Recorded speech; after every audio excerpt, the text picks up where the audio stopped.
यानंतर मी सुनील आडगळे सरांना विनंती करतोय की आपलं मनोगत व्यक्त करावं. सोलापूर जिल्ह्यातील फुले शाहू आंबेडकरी चळवळीला दिशा देण्याच्या कार्यक्रमाच्या निमित्तानं मंचावर उपस्थित महाराष्ट्राच्या कानाकोपऱ्यामध्ये जे लोकशाहीर अण्णाभाऊ साठेंचा, लहुजी वस्ताद साळवेंचा आणि मातंग समाजाचा इतिहास पायाला भिंगरी लावून फिरतात असे आजच्या कार्यक्रमाचे उद्घाटक सन्माननीय रमेशजी राक्षस आहेत. आणि आपल्या लेखणीच्या माध्यमातून अण्णाभाऊ साठेंनी ज्या रशियापर्यंत मजल मारली त्या रशियापर्यंत मजल मारण्याच्या दृष्टिकोनातून तिथल्या लाल चौकामध्ये ज्यांनी भाषण ठोकण्याचं काम केलं आणि भविष्य काळात ही वेगवेगळ्या देशाचे दौरे करणार आहेत असे प्रख्यात लेखक वक्ते आजच्या कार्यक्रमाचे अध्यक्ष सन्माननीय डॉक्टर शरदजी गायकवाड साहेब. आताच सन्माननीय पात्रीकर साहेबांनी मातंगाचा उज्ज्वल इतिहास सांगत असताना अगदी पुरातन काळापासून आताच्या घडीपर्यंतचा इथल्या दीनदलितावरती होणारा जो अन्याय आणि अत्याचार आहे तो अन्याय आणि अत्याचार कशा प्रकारे आपल्याला निपटून काढायचा आहे या बाबतीत जोरदार आणि समयसूचक अशा प्रकारचं भाषण केलं आहे. या कार्यक्रमासाठी अशोकजी पालके युवा आंदोलन अंबेजोगाईतून आले ते आपल्या अभ्यासपूर्ण या ठिकाणी भाषण करणार आहेत. आमचे ज्येष्ठ मार्गदर्शक सन्माननीय श्रीकांतजी कसबे साहेब हे पंढरपूरहून आलेले आहेत. त्याचबरोबर सुकुमारजी कांबळे साहेब की ज्यांचा मांगावरती अभ्यास करत असताना मांग देव धर्मात आणि देवळात कसा अडकलेला आहे, त्याला प्रस्थापित व्यवस्थेनं कसं करकचून बांधलेलं आहे आणि तो विकासाच्या वाटेवरून अजूनही डोंगर दऱ्यामध्ये भटक्यासारखा कसा वेड्यासारखा फिरतोय हे मांडण्याचं काम इथल्या विचारवंतांनी केलेलं आहे. आणि म्हणून या कार्यक्रमाच्या निमित्तानं मंचावरती उपस्थित या महाराष्ट्राच्या कानाकोपऱ्यात जे लोकशाहीर अण्णाभाऊ साठे असतील, शाहू महाराज असतील, फुले असतील, डॉक्टर बाबासाहेब आंबेडकर असतील यांच्या विचारांचा वारसा सांगण्याचं जर काम करत असतील तर इथले विचारवंत करत आहेत आणि या विचारवंतांना या ठिकाणी बोलून इथल्या आंबेडकरी चळवळीला दिशा देण्याचं काम युवराज पवार आणि त्यांच्या सहकार्याने केलेलं आहे. ही दिशादर्शक चळवळ आहे. पुण्यामध्ये ज्या वेळेला गळ्यामध्ये गाडगं आणि पाठीवरती खराटा बांधून आमचा माणूस फिरत होता त्यावेळेला त्याची सावली देखील अंगावरती पडू दिली जात नव्हती. आजचा माणूस आपण बघतोय की माहितीचा विस्फोट झालेला आहे, ज्ञानाचा स्फोट झालेला आहे. आज आपल्या मोबाईल वरून इथं काय चाललंय आणि अमेरिकेमध्ये काय चाललंय हे पाहू शकतो. इराण आणि अमेरिकेच्या युद्धामध्ये नेमकं काय घडामोडी आहेत ते घरात कोपऱ्यात बसून आम्ही जाणू शकतोय. परंतु आमच्या झोपडीत बसलेल्या दीनदलितांच्या मांगाच्या पोरांच्या डोळ्यातला अश्रू त्याच्या वेदना, त्या वेदना मात्र आम्हाला शेजारी बसल्या तरी कळत नाही. याला म्हणायचं का ग्लोबल जग, याला म्हणायचं का जवळ आलेलं जग. आणि या सगळ्यांना वाचवण्यासाठी जुन्या काळातल्या आमच्या मांगांच्या महापुरुषांनी, इतिहासातल्या तज्ञांनी, शिवरायांनी जे जे काय काय केलं त्याची मांडणी करण्यासाठी या ठिकाणी आपण जमलेलो आहे. गेल्या मांगानं छत्रपती शिवाजी महाराजांच्या कार्याला साथ देत असताना शिवाजी राजांच्या स्वराज्याचं तोरण बांधलं की आपण अभिमानानं आणि हूर कवटाळून सांगत असतो. त्याच काळात शिवाजी महाराजांना विविध जाती धर्माच्या मावळ्यांनी स्वराज्याची स्थापना करत असताना किती मोलाचं सहकार्य आपल्याला माहित आहे. स्वतःच्या जीवाचं बलिदान करून इथलं स्वराज्य निर्माण केलेलं आहे. म्हणून हे स्वराज्य कुठल्याही एका जातीचं नसून, हे कुठल्याही एका जातीचं नसून ते बहुजनांचं स्वराज्य आहे. हे छत्रपती शिवाजी महाराजांनी आपल्या कर्तबगारीतून दिसून आलेलं आहे. असे कित्येक इतिहासातले महापुरुष त्यांनी या महाराष्ट्राच्या जडणघडणीसाठी सिंहाचा वाटा दिलेला आहे.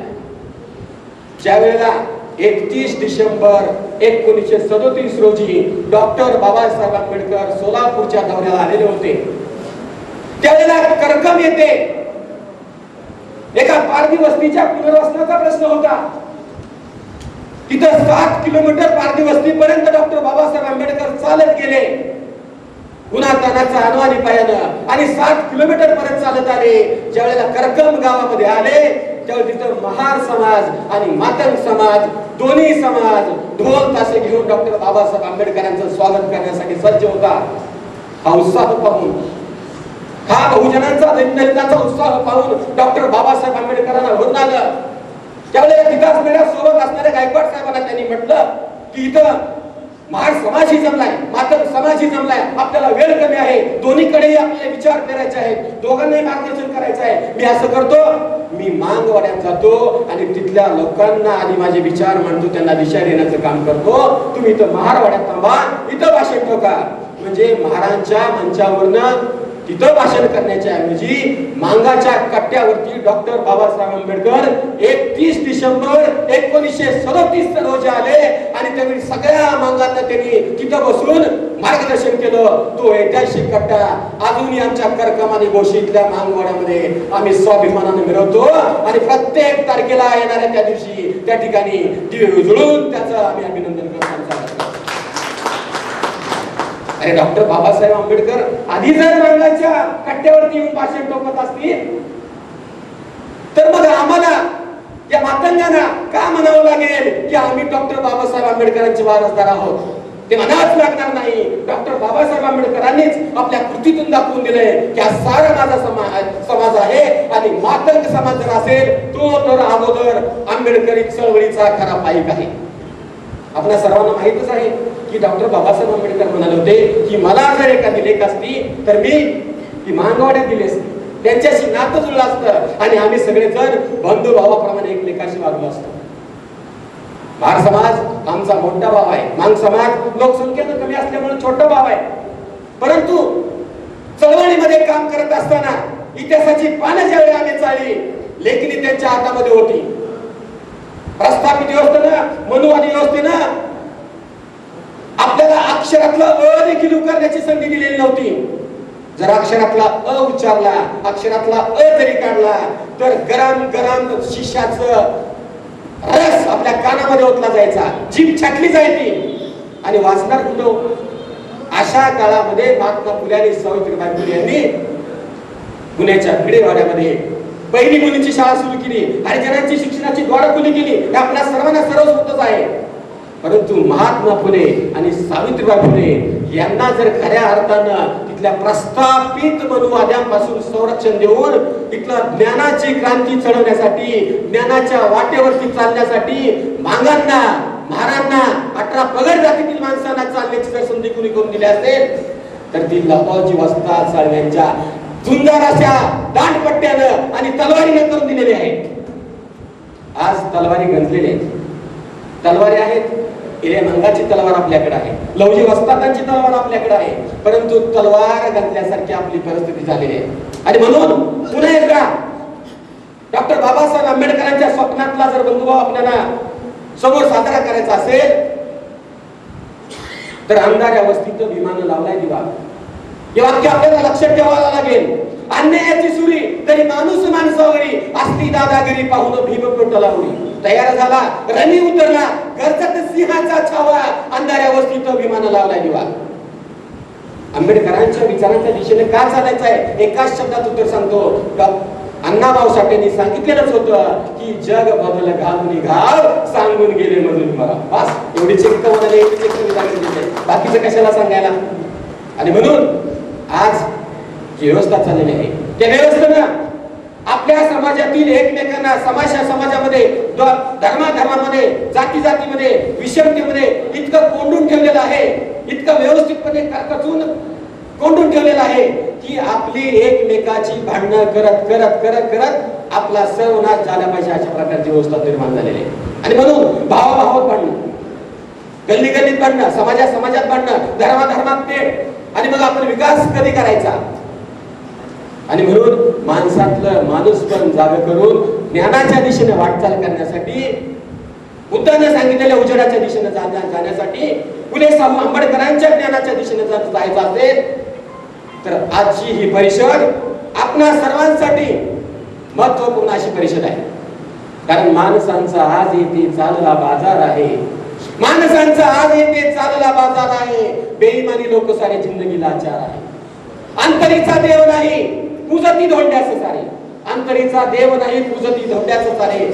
विठ्ठलाच्या मंदिरी या भक्तीचा व्यापार आहे. अरे कोण छोटा कोण मोठा भेद सारा मानलेला, भेदभावाची दरी ही वाढता आजार आहे.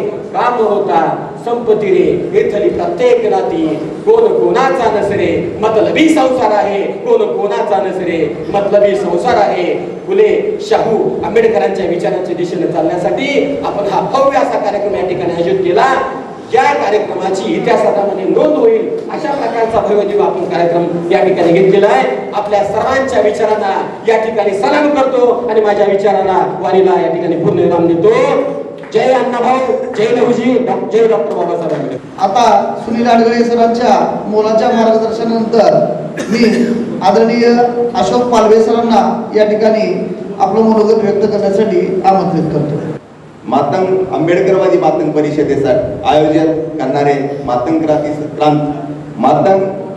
क्रांती समितीच्या सर्व आयोजकांना या ठिकाणी धन्यवाद देतो की त्यांनी या ठिकाणी तुमच्यामध्ये आणि आमच्यामध्ये संवाद घडवून आणलेला आहे. आज या ठिकाणी उपस्थित असणारे आजच्या या पहिल्या परिसंवादाचे अध्यक्ष माझे मार्गदर्शक आदरणीय शरदजी गायकवाड सर, मंचावर उपस्थित असणारे दुसरे मार्गदर्शक जे उद्घाटक आहेत ते रमेशजी राक्षे साहेब, आता ज्यांना आपण ऐकलं ते सर्व विचारपीठावरील पाहुणे मंडळी, समोर बसलेली समाजामध्ये कार्यरत असणारे नेते आदरणीय सुकुमारजी कांबळे सर, कुमटेकर सर आणि उपस्थित असणाऱ्या माझ्या सहकारी मित्रांनो आणि भगिनींनो, मला आज आनंद होतोय की आज आपण कोणत्या परिस्थितीमध्ये आज आपण ही परिषद घेतोय महाराष्ट्रामध्ये. जर आपण मातंग समाजाचा विचार केला तर या महाराष्ट्रामध्ये विचाराच्या बाबतीमध्ये दिवाळखोरीमध्ये हा समाज जात असताना या महाराष्ट्रामध्ये RSSनं जाणून बुजून या ठिकाणी महारामांगाच्या दंगली झाल्या पाहिजे असं या महाराष्ट्रामध्ये वातावरण तयार केलेलं असताना आमची काहीतरी नैतिक जिम्मेदारी आहे. ज्या बाबासाहेबांना आम्ही आमचा आदर्श मानतोय आणि त्या आमचे बाबासाहेब आमचे आयडॉल आहेत आणि या चळवळीचा होत असणारा ऱ्हास थांबला पाहिजे ही जाणीव ठेवून ज्या जातीमध्ये आम्ही जन्मलो त्या जातीला बदलण्याचं काम आमचं आहे असा आमचा बाप आम्हाला सांगून गेलाय. आणि त्या बाबासाहेबांना सांगितलेल्या मार्गाने जाण्यासाठी या ठिकाणी मातंग क्रांती समितीनं या महाराष्ट्रामध्ये आम्ही या ठिकाणी अंबेजोगाईमध्ये मी अशोक पालकेने सुरुवात केली. आपण सर्वांनी त्याच्यामध्ये आपण सर्व आयोजक आहोत. कारण काळ सोकावतोय भावांनो आणि हा काळ सोकावला नाही पाहिजे आणि माझी जिम्मेदारी आहे या समाजाला माझ्या इच्छित ध्येयाच्या ठिकाणी घेऊन जाणं ही जिम्मेदारी म्हणून सामाजिक बांधिलकी म्हणून आम्ही मातंग परिषदा महाराष्ट्रामध्ये घेतो. का घेत आहोत, का गरज आहे? कारण आम्ही बहुजनाच्या चळवळीमध्ये आम्ही राबत आलो, बहुजनाच्या चळवळीसाठी आम्ही आमचं योगदान देत आलो, परंतु इतिहासामध्ये आमची नोंद होत नाही. कारण बाबासाहेब म्हणतात जो समाज स्वतःचा इतिहास विसरतो तो इतिहास निर्माण करू शकत नाही.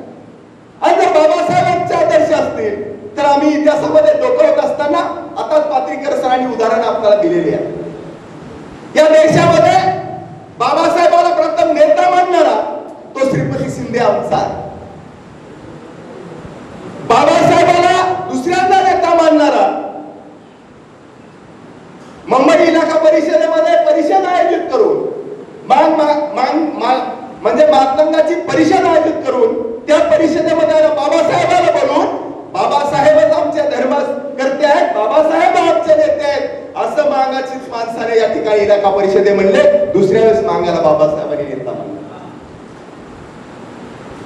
1948 साली नामांतराच्या लढ्यामध्ये 4 ऑगस्ट 1948 ला स्वतः फासावर पडत असताना मारत असताना पोचा तुझे भीम म्हणशील का, हात कलम केला तरी पोचीराम जय भीम म्हणला, पाय कलम केला तरी पोचीराम जय भीम म्हणला आणि त्याला फासावर टाकलं तरी पोचीरावाच्या ज्वालामधून जे भीम आवाज येत होता, त्या पोचीरावाच्या बलिदानातून तयार झालेली अशोक पालखे सारखी मांगाची पोरं या महाराष्ट्रामध्ये भरपूर आहेत. म्हणजे बाबासाहेबांना आपलं सर्वस्व मानून बलिदान देणारा माग हा बी आपला आहे. तो इतिहास भावानं आपला आहे. तो इतिहास आम्हाला आमच्या चळवळीला सांगावा लागणार आहे. आत्ताच या ठिकाणी पवार साहेबांनी सांगितलं की काही माणसं आमचं हे बलिदान, आमचा त्याग, आमच्या चळवळीतलं योगदान मान्य करत नाही. कुणी आमच्या चळवळीतलं बलिदान मान्य करावं म्हणून आम्ही चळवळ करीत नाही.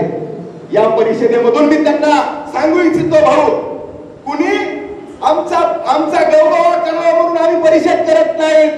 कारण जे स्वतःला बाबासाहेबांचे अनुयायी म्हणतात, जे स्वतःला बाबासाहेबांच्या रक्ताचे म्हणतात, त्यांनी जर 1956 नंतर मिस्टरी कार्यकर्ते म्हणून जर काम केलं असतं तर आज सोलापूरमध्ये मातंग क्रांती समितीला आंबेडकरवादी मातंग परिषद घ्यायची गरज पडली नसती. त्यांच्या गुण आपण अपेक्षा करून जमणार नाही. कारण ज्याचं जळतंय त्यालाच कळतंय. म्हणून आमच्या आग लागलेली आहे. आमचा तरुण आज तैराभरा झालेला, आमच्यामध्ये जाणून बुजून या ठिकाणी आमच्यामध्ये आरक्षणाचं विष पेरलं जातंय. ज्या बाबासाहेबांना आम्हाला आरक्षणाचा लाभ मिळावा म्हणून संविधानातून अधिकार दिला, त्या संविधानाची पायमल्ली करण्याचं काम या ठिकाणी आरएसएसचा तो पहिला अजेंडा आहे. आणि त्या अजेंडाचा भाग म्हणून मांगाला पुढे करून आरक्षण वर्गीकरण चालू केलेलं आहे. त्याच्या मागचं षडयंत्र मोठं आहे. कारण आता मागाच्या त्या आरक्षणाच्या वर्गीकरणाच्या मुळे देवेंद्र फडणवीस मुख्यमंत्री झालेला आहे. आपल्या वस्त्यामध्ये बऱ्याच मागांनी त्याने भाजपला मतदान केलेलं आहे. ते सक्सेस झालेले आहेत. त्याच्यामुळे मताचं राजकारण आहे आणि जाणून बुजून मताच्या राजकारणामध्ये म्हणून या ठिकाणी ते होत आहे. आणि आमच्यासारख्या तरुणाला वाटतंय की हे महाराष्ट्रात झालं नाही पाहिजे. मला आज या परिषदेमध्ये समाधान याचं वाटतंय. जे पात्रीकर सर अंबेजोगाईच्या आत्मभान परिषदेमध्ये आरक्षणाच्या बाजूने डेटा त्यांनी समोर ठेवून वक्तव्य केलं होतं, ते आज पात्रीकर सर आरक्षण वर्गीकरणाला विरोध करतात. हे आंबेडकर परिषदेचं यश आहे आणि हे आपल्या महाराष्ट्रामध्ये झालं पाहिजे. हे महाराष्ट्रामध्ये झालं पाहिजे. भावांनो,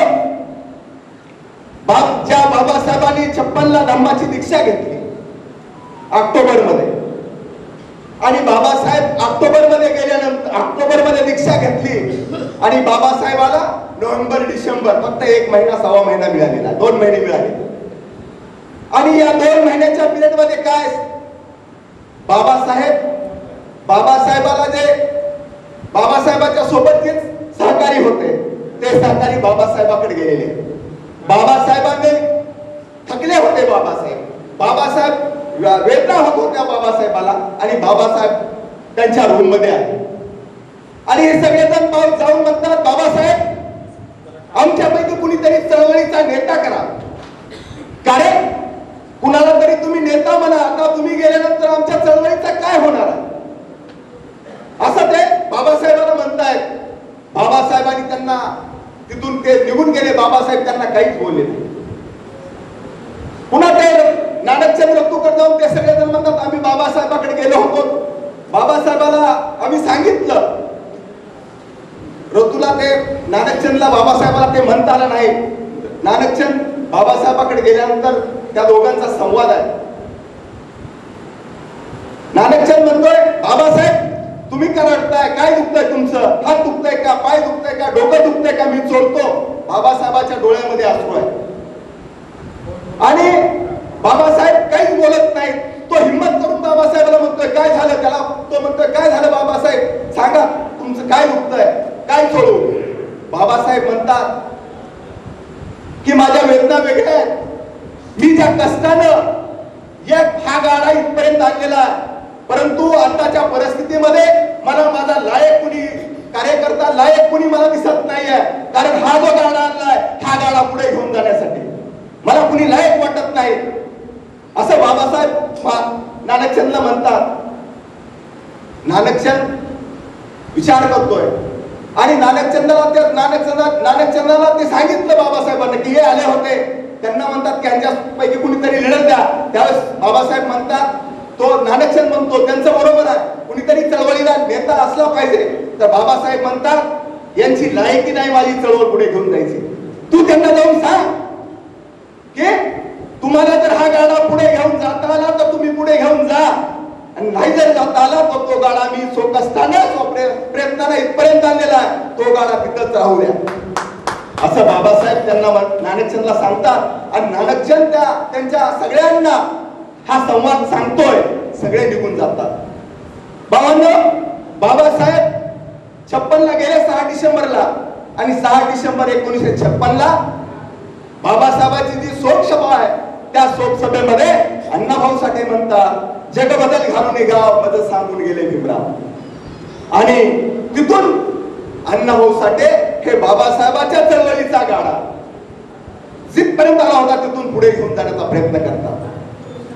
त्यांनी 1959 ला ज्या संविधानामुळे आम्ही माणसं झालो, ज्या संविधानामुळे आमचे मला हक्क अधिकार मिळाले, त्या संविधानाला फकीरा कादंबरी, त्या संविधान ज्या लेखणीनं तयार झालं त्या बाबासाहेब आंबेडकरांच्या सुंदर लेखणीला ती फकीरा आपली कादंबरी अर्पण करतात. त्यांच्या ज्या कथा आहेत, एकूणच त्या आंबेडकरी चळवळीचा या व्यवस्थेवर कसा परिणाम झाला त्या कथेच्या माध्यमातून अण्णाभाऊ साठेने सांगण्याचा प्रयत्न केला. मर्यादेचा गाडा घ्या, चिखलातील कमळ घ्या, सोन्याचा मणी घ्या, म्हणजे सगळ्यात जर कथा आपण बघितल्या तर त्या कथेमधून आपल्याला जाणवेल की बाबासाहेबांच्या विचारानं हातात लेखणी घेऊन दमदार पावलं टाकताना अण्णाभाऊ आपल्याला दिसत आहेत. अण्णाभाऊच्या नंतर आदरणीय एकनाथराव यावळ हे मातंग समाजाचे आहेत. बहुजन चळवळीमध्ये आमचं काय योगदान आहे? एकनाथराव यावळ, ओचीराम कांबळे यांनी आपली हयात या ठिकाणी चळवळीला दिली. बाबासाहेबांच्या चळवळीमध्ये जर आपण महात्मा फुले बघितले तर महात्मा फुलेच्या काळामध्ये आपण ऐकलंय, आपण सांगितलंय, शिवाजी महाराजांचा पवाडा जगाच्या म्हणजे मास्टर मध्ये जाऊन अण्णाभाऊ साठे यांनी तो पवाडा गायलेला आहे. तो म्हणजे आमचं योगदान आहे. पात्रीकर सर, आमचं योगदान आंबेडकरी परिषदेच्या माध्यमातूनच का आम्हाला पुढे यायचं आहे? आमच्याकडे जातीची अस्मिता म्हणून परिषद नाही, कारण जातीची अस्मिता क्रांती करू शकत नाही, विचाराची अस्मिता क्रांती करते. आणि आंबेडकर परिषद हे विचाराची अस्मिता म्हणून आम्ही घेतोय, जातीची अस्मिता म्हणून घेत नाही. म्हणून गफलत नाही आमची काही, आमची गफलत नाही, कारण विचारालाच आम्हाला मारावं लागणार आहे. कारण आमच्या लहुजीचं प्रामाणिकरण होत आहे. आमच्या लहुजीला आमचा आयडॉल म्हणून आमच्या मामुळामध्ये, आमच्या मुलामध्ये प्रस्थापित केलं जात आहे. पण त्या लहुजी चालव्याची पुतणी या ठिकाणी आम्ही धर्म नसलेली माणसं म्हणती, ती मुक्ता साळवे या तरुणाची आयडॉल का झाली नाही? आम्ही कुठे कमी पडलो? आम्ही कुठे कमी पडलो याचा आत्मचिंतन करण्यासाठी ही परिषद आहे. आणि या परिषदेमध्ये मुक्ता साळवे आमची आयडॉल झाली पाहिजे, याच्यासाठी बी आम्हाला काम करावं लागतं. वेळ थोडा आहे, कारण सगळी जाणकार मंडळी समोर बसलेली आहे, त्यांना ऐकायचं आहे. आणि म्हणून या ठिकाणी जो आमचा या परिषदेचा जो कार्यक्रम आहे, या परिषदा 3 मेला नांदेडमध्ये परिषद होती भाऊ. आणि आम्हाला घ्यायच्या आरक्षण वर्गीकरणाबद्दल आमची भूमिका, आम्हाला आरक्षण वर्गीकरण नाही पाहिजे म्हणून आम्हाला मुंबईला मोर्चा काढायचा. किती जण येणार आहे? सभागृहामध्ये एखाद्या रूम मध्ये बसून नाही तर आम्हाला रस्त्यावरची लढाई लढावी लागणार आहे. याच्यासाठी आपण सगळ्यांनी तत्पर राहावं आणि या परिषदेमध्ये आपण ठराव पास करावे ही विनंती मी परिषदेच्या आयोजकांना करतो आणि याच ठिकाणी थांबतो. जय भीम, जय भारत. आदरणीय श्रीकांत कसबे सरांना मी मार्गदर्शन करण्यासाठी आमंत्रित करतो. आणि विचार व्यक्त करणारे विकास पात्रीकर, पालके, पाडगळ गुरुजी आणि दुसऱ्या सत्रात बोलणारे प्राध्यापक सोपार कांबळे, विजय कुमठेकर व सभागृहात उपस्थित असणारे बंधू आणि भगिनी, आज आंबेडकरी मातंग परिषद आयोजित केलेली आहे. त्यामुळे आंबेडकरी मातंग परिषद चा विचार करताना आंबेडकरी म्हणजे काय याचाही विचार झाला पाहिजे. कारण का यासाठी या भारतातील जी समाज व्यवस्था आहे त्या व्यवस्था परिवर्तनाचा विचार म्हणजे आंबेडकरी विचार आहे. ही व्यवस्था काय आहे? तर आपण फक्त मनोवादी व्यवस्था आहे हे आपल्याला मान्य आहे, माहीत आहे. परंतु तर अनेक वादी व्यवस्थेचे विचार इथं आहेत. त्यामध्ये प्रामुख्याने आपल्याला समाजवादी विचारसरणी, गांधीवादी विचारसरणी, मार्क्सवादी विचारसरणी आणि फुले शाहू आंबेडकर विचारसरणी अशा विचारधारा ह्या भारतात आहेत. यातील प्रामुख्याने विचारधारा जी आहे ती मनोवादी व्यवस्था जी आहे ती ह्या देशातील जातीयवादी व्यवस्था त्याचं संचलन करणारी व्यवस्था आहे. आणि ही व्यवस्था जशीच्या तशी राहिली पाहिजे, यात कुठल्याही पद्धतीचा बदल झाला नाही पाहिजे, अशा पद्धतीचं त्यांचं सातत्यानं संचलन चाललेलं असतं. आणि या विचाराला काउंटर करण्यासाठी किंवा या विचाराला विरोध करून ही व्यवस्था समूळ नष्ट केली पाहिजे असा सांगणारा विचार जो आहे तो फुले शाहू आंबेडकर विचार आहे.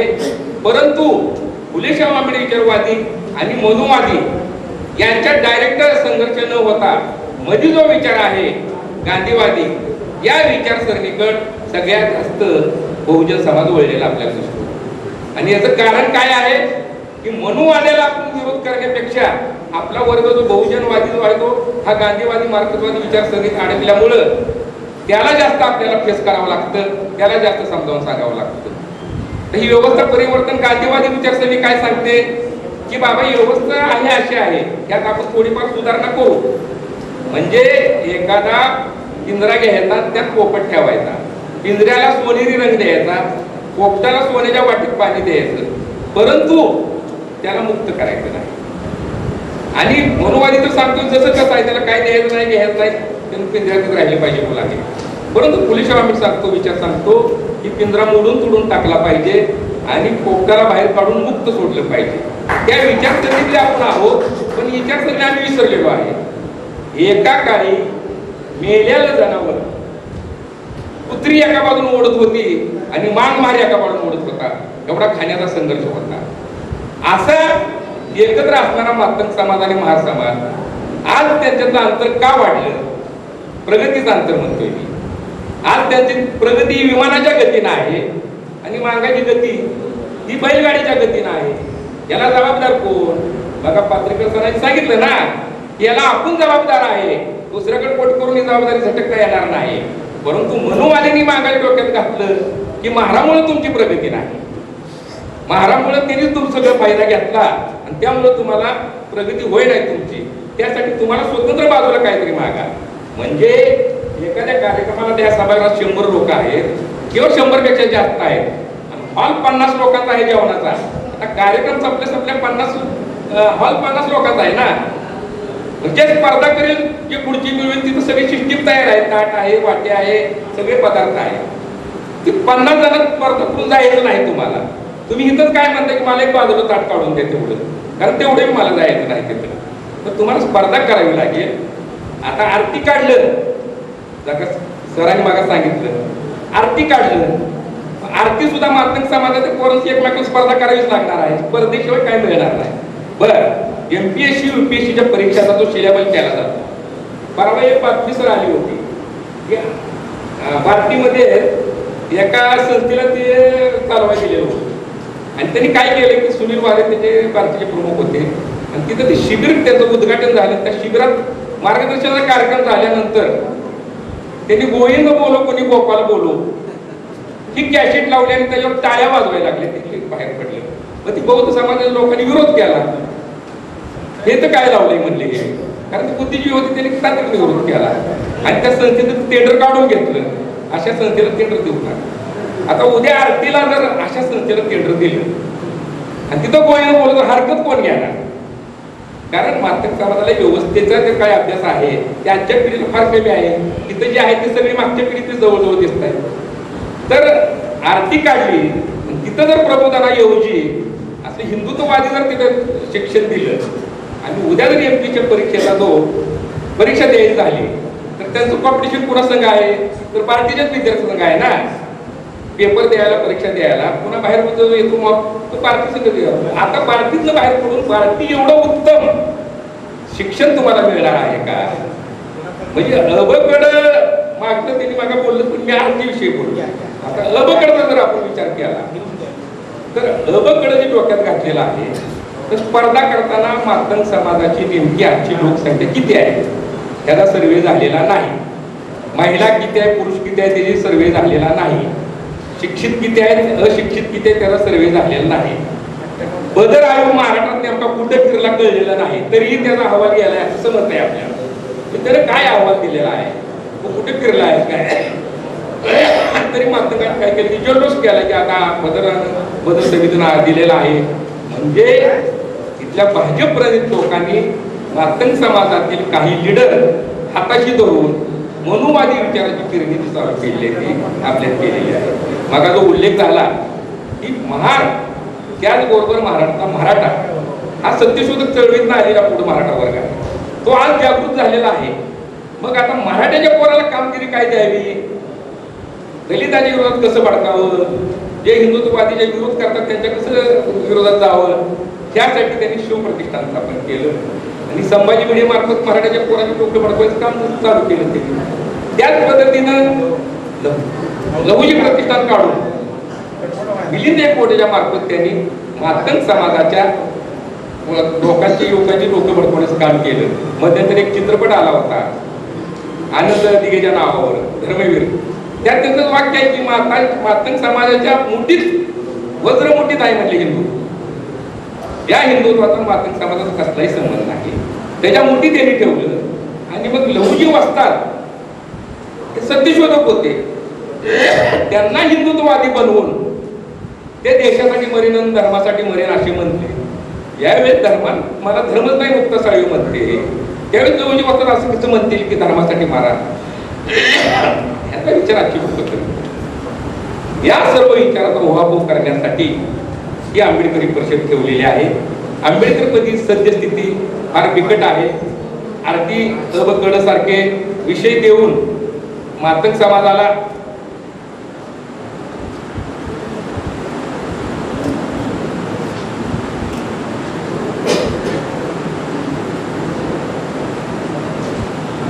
मातंग समाजाला दिशाहीन करण्याचं मोठ्या पद्धतीनं षडयंत्र चालू झालेलं आहे. आपल्यातील काही लोक पद मिळावी म्हणून त्याची लाचारी करत आहेत.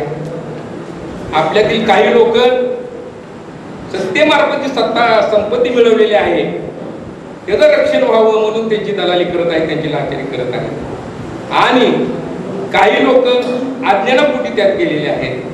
तर त्या अज्ञान समाजाला जागृत करणं हे आपलं कर्तव्य आहे.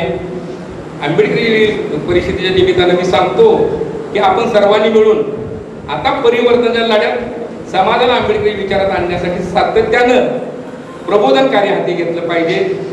आज जवळजवळ 3 महिन्यात 3-4 आंबेडकरी परिषद झाल्या आहेत. त्या अशा परिषदा सातत्यानं झाल्या पाहिजेत.